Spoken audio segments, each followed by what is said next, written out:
Infanteri Angkatan Bersenjata Rusia baru-baru ini intens mengirimkan serangan ke arah lubang persembunyian kelompok militer Ukraina.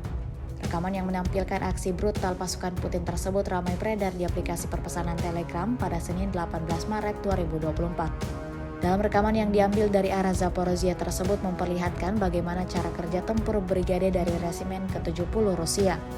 Narasi unggahan menyebutkan pertarungan sengit di medan pertempuran ini dilakukan oleh operator dari Batalion Pertama Berang-Berang Rusia. Diketahui kelompok militer tersebut sedang melanjutkan misi genosida infanteri Ukraina dengan sejumlah pesawat tak berawak di daerah Rabotino. Tampak sekitar 27 ledakan dahsyat menghantam lubang persembunyian Ukraina dengan tembakan yang presisi. Anggota militer Vladimir Putin mengklaim tidak ada sama sekali peluang bagi prajurit Ukraina untuk bisa bertahan hidup.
X sekarang menghadirkan lokal menjadi Indonesia.